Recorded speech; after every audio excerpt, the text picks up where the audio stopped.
दैनिक सवेरा देख रहे हैं आप उमर मलिक के साथ। जैसे कि आप जानते हैं कि पिछले कुछ दिनों से मुसलसल वादी में बारिशें हो रही हैं और उसके बाद जो है धूप खिल जाती है, जिसकी वजह से जो हमारे सेब के बागात हैं वहाँ पे पत्तों में बीमारियां भी फूट पड़ी हैं और कुछ इलाकों में पत्ते जो हैं वो झड़ना भी शुरू हो चुके हैं, जिसकी वजह से जो हमारे किसान हैं, जो हमारे बागबान हैं, वो काफ़ी परेशानी में आ चुके हैं। इसी ज़िम्मे में आज हमारे साथ जुड़ चुके हैं एसएमएस शोपियां के विशेषज्ञ हैं हॉर्टिकल्चर के। हम इन्हीं से बात करेंगे और जानने की कोशिश करेंगे किस तरीके से हम आज अपने बगीचों को बचाएंगे, किस तरीके से हम प्रोटेक्ट कर सकते हैं अपने बगीचों को। जी निसार साहब, सबसे पहले आपसे जानने की कोशिश करेंगे, जो पिछले कुछ दिनों से मुसलसल बारिशें यहाँ पे हो रही है, फिर धूप खिल जाती है, जिसकी वजह से जो पत्ते हैं वो बिखरने भी शुरू हो चुके हैं और कुछ इलाकों में जो है जो पत्ते हैं वो सूखे हुए हैं और जैसे जले हुए पत्ते हमारे पेड़ों पे हैं, तो किस तरीके से हम इस सिचुएशन को हैंडल कर सकते हैं। देखिए हम सभी जानते हैं कि काफ़ी ड्राई स्पेल रहा यहाँ पे पहले, तो उसके बाद रेनफॉल जो हुआ और जो हमारे प्लेन एरियाज़ हैं वहाँ पे पत्ते जो हैं ख़राब हुए, नेक्रोटिक लीफ ब्लाइट जो है उसका असर ज़्यादा रहा प्लेन एरियाज़ में। जो हमारे अपर एरियाज़ हैं वहाँ सेफ हैं हमारे ऑर्चर्ड्स, क्योंकि वहाँ पे एक एरिड एरिड टेरेन जो है वो ठीक है वहाँ पे। लेकिन प्लेन एरियाज़ में ह्यूमिडिटी काफ़ी रहती है और वहाँ जो पत्ते हैं वो वहाँ पे ख़राब हो गए वहाँ पे। वहाँ पे मेरी गुज़ारिश रहेगी कि अपने ऑर्चर्ड्स में जो प्लेन एरियाज़ में वहाँ ड्रेनेज सिस्टम का जो है उसका सही बनाना है ड्रेनेज सिस्टम, ताकि जब भी बारिशें होंगी, एक्सेस ह्यूमिडिटी होगी, वो उससे हम उसको ठीक कर सकते हैं। साथ में ही कि वहाँ पे जहाँ पे ये पत्ते ख़राब हुए हैं, नेक्रोटिक लीफ ब्लाइट हुआ है, तो वहाँ हमें एक प्रोटेक्टिव स्प्रे ज़रूरी देनी है फंगिसाइड की, क्योंकि ये एनएलबी जो है ये कोई बीमारी नहीं है। लेकिन इससे जो पत्तों में हमारी खराबी हुई है और उसके बाद जो उस पे स्ट्रक डिजीज़ हो सकती हैं, अल्टरनेरिया मार्सम में, उनको बचाने के लिए हमें एक प्रोटेक्टिव फंगिसाइड की स्प्रे ज़रूरी करनी है। कॉन्टैक्ट फंगिसाइड वहाँ पे करें, चाहे प्रोपेनिप का इस्तेमाल करें, चाहे ज़ाइनिब का इस्तेमाल करें, चाहे मेटिराम का इस्तेमाल करें वहाँ पे, या वो माइक्रोब्यूटेनॉल का भी इस्तेमाल कर सकते हैं वहाँ पे। कोई भी कॉन्टैक्ट फंगिसाइड वो वहाँ पे करें, कोई इश्यू नहीं है उसमें। लेकिन जो स्प्रे का टाइम है वो मॉर्निंग होना चाहिए। आप सुबह सुबह कीजिए और जो हॉट आवर्स दिन दिन के हैं उनको अवॉइड करने की ज़रूरत है। लेकिन उसके साथ ही जो हमारा ड्राई स्पेल रहा उसके बाद जो लोगों ने कुछ इरिगेट किया काफ़ी देर के बाद अपने ऑर्चर्ड्स को, या रेनफॉल की वजह से कहीं-कहीं पे जो हमारे लेंटिसल ब्लाइट भी वहाँ पे नज़र आ गई। तो वहाँ पे अननेसेसरी दवाई ना करें, क्योंकि जहाँ पे आपको ये हुआ है तो वो ऑटोमेटिकली जो मिनिमम होगा वो ऑटोमेटिकली विद द पैसेज जब जो कलर डेवलपमेंट हो जाएगी वो ठीक हो जाएगा। जहाँ पे ज़्यादा हुआ है उसमें दवाई ज़्यादा असर नहीं करेगी, तो अननेसेसरी दवाइयों को ज़ाया करने की ज़रूरत नहीं है। साथ में ही कुछ एरियाज़ में शीट स्कैब जो आई, पत्तों पे भी आपको नज़र आएगी एक ब्लैक ब्लैक लाइन सी, तो वो हमारी फ्रूट्स पे भी आ गई। तो वो वहाँ पे आ गई जहाँ पे लोगों ने काफ़ी गैप दी थी, फंगिसाइड और फांगिसाइड के बीच में। तो यहाँ पे मेरी गुज़ारिश रहेगी कि आप जो है, अगर वेदर नॉर्मल भी रहता है, लेकिन ये ज़रूरी है कि आप जो हमारा रेनफॉल आ जाए उससे पहले-पहले एक दवाई की स्प्रे लाज़मी देनी है, ताकि जो हमारे आने वाला इन्फेक्शन होगा, उसको हम पहले ही प्रोटेक्ट कर सकें। अगर हम ऐसा करने में नाकाम रहे, तो स्पोर्स जो होते हैं हमारे फंजाई के जो स्पोर्स होते हैं, वो मरते नहीं हैं, इनएक्टिव रहते हैं। कि जब हमने फंगिसाइड दिया वो इनएक्टिव रहेंगे कुछ पीरियड के लिए, उसके बाद वो फिर एक्टिवेट हो जाएँगे।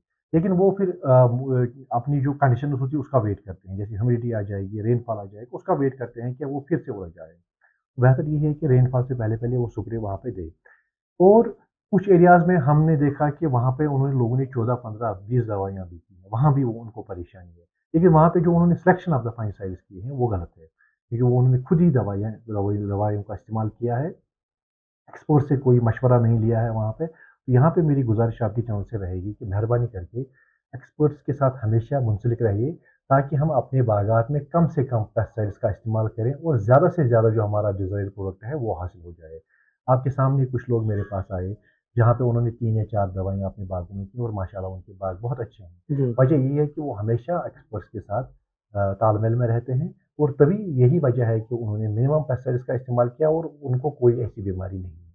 हर किसी चीज़ का अपना-अपना रोल होता है। हर कोई फंगिसाइड एक ही फंगिसाइड या ना सब बीमारियों को कंट्रोल नहीं कर सकता। इसमें प्रोटेक्टेंट होते हैं, इरेडिकेंट होते हैं, सिस्टम में कॉन्टैक्ट आपने देखा होगा उस पे लिखा होता है। लेकिन किस स्टेज पे कौन-सी दवाई लगेगी ये एक एक्सपर्ट तय करता है। ये दवाई वाला, ये बाग वाला या दवाई वाला खुद तय नहीं कर सकता। आप ऐसे ही जाते हो, दवाइयाँ लाते हो, हमने दवाई कर दी। आप दवाइयाँ करने से ज़्यादा अपने आर्चर्स में परेशानियाँ क्रिएट करते हो। आप एक्सपर्ट्स जितने भी हैं हमारे एचडीओ साहिबान जोनल लेवल पे बैठे हैं या आप यहाँ डिस्ट्रिक्ट लेवल पे आ सकते हैं या केवीकेस के पास आप जा सकते हैं। वहाँ पे अपनी एक छोटी सी डायरी रखिए जहाँ पे आपने पिछली कितने फंगिसाइड्स किए हैं उनका क्या रोल रहा है और एक्सपर्ट उस पर डिसाइड करता है कि मैं नेक्स्ट स्प्रे क्या दे दूँ ताकि जो हमारा अल्टीमेट एक क्वालिटी का फ्रूट है वो डिजाइन हो जाए। जो हमारे अपर एरियाज में ज़्यादा परेशानी नहीं रहती है वहाँ एरियल कंडीशन बहुत अच्छी हैं, तो उनके लिए भी मेरी गुजारिश है कि ज़्यादा गैप भी ना दें। तो अगर हमारी नॉर्मल कंडीशंस रहती हैं तो 15 दिन की आप गैप दे सकते हैं। उससे ज़्यादा गैप मत दे दीजिए अपने ऑर्चर्ड्स में। लेकिन जहाँ पर अबनॉर्मल कंडीशंस रहती हैं, वहाँ 8 दिन मैक्सिमम है। 8 दिन के बाद आप स्प्रे वहाँ पे कर लीजिए। लेकिन स्प्रे कर लीजिए एक्सपर्ट्स के साथ डिसाइड करके, ताकि जो हमारी अगली स्प्रे होगी, उसमें हम कैसे उस डिज़ीज़ को कंट्रोल कर सकें। जो अल्टरनेट बीमारियाँ हैं, लोगों का अंदाज़ा है कि जब इस साल वो आती हैं, तो हम दवाई छिड़कते हैं, लेकिन नेक्स्ट ईयर वो फिर से आती है। क्या ये सही है और किस तरीके से हम इसको जो है, इससे छुटकारा पा सकते हैं अपने बगीचों में? देखिए फंगल बीमारियाँ जितने भी हैं ये यहाँ पे जो आई हैं ये यहाँ से भागेंगी नहीं, ये हमेशा के लिए यहाँ पे हैं। फंगल स्पोर्स कभी मरते नहीं हैं, इनको हम इनेक्टिव कर सकते हैं दवाइयों की वजह से। लेकिन अगर हम कल्चरल मेथड्स और अपने बाग में सफाई रखेंगे, यानी सैनिटेशन जो हम करेंगे, तो उसकी वजह से हम बहुत सारी बीमारियों को कंट्रोल में कर सकते हैं। जैसे मैंने अभी आपके साथ बात कर रहा था कि जो हमारे ऑर्चर्ड्स इस मौसम में, इस स्टेज में होते हैं, अपने बगीचों में कंपल्सरी बना के आपकी ट्री की कैनोपी के अंडर आपका कोई भी ये ना हो घास वगैरह जो है उसको काटने की ज़रूरत है। तो ये चीज़ जब हो गई उसके बाद आप जो दवाइयों का इस्तेमाल करें वो भी एक तरीके से करना है ताकि इसको कंट्रोल में रख सकें। तो हम इसको इनेक्टिव की स्टेज रख सकते थे लेकिन इसको 100% इसको मार नहीं सकते। तो बेटर है कि आप ऑर्चर्ड में एक मैनेजमेंट स्ट्रेटजी बनाएँ एक्सपर्ट्स के साथ ताकि हम मिनिमम स्पेस का इस्तेमाल कर सकें। क्योंकि आज बहुत सारे जो मैंने पहले कहा कि हमारे बगीचों में ऐसी बीमारी फूट पड़ी है, लेकिन अब जहाँ पे बगीचे अच्छे भी हैं, उनके पत्ते भी अच्छे हैं, या हमारा पड़ोसी का जो बगीचा है, इसमें पत्ते खराब हो चुके हैं, ये कोशिश करता है कि फिर से स्प्रे करने की। अगरचे उन्होंने 10 या 8 दिन पहले ही स्प्रे की, क्या ये ठीक रहेगा इन बगीचों के लिए? देखिए, जहाँ पे आपकी फंगिसाइड की प्रोडक्शन है, वहाँ पे दवाई करने की बिल्कुल भी ज़रूरत नहीं है। हमसाये को हुआ है, आपके ऑर्चर्ड में नहीं होने वाला है, ये ऐसे नहीं फैलता है। मैंने कहा ये प्रिकर्सर होता है अल्टरनेटिव के लिए। अगर आपके बाग में ऑर्चर्ड में ये है, प्रोटेक्शन है, आपको घबराने की बिल्कुल ज़रूरत नहीं है, अननेसेसरी स्प्रेज़ करने की ज़रूरत नहीं है।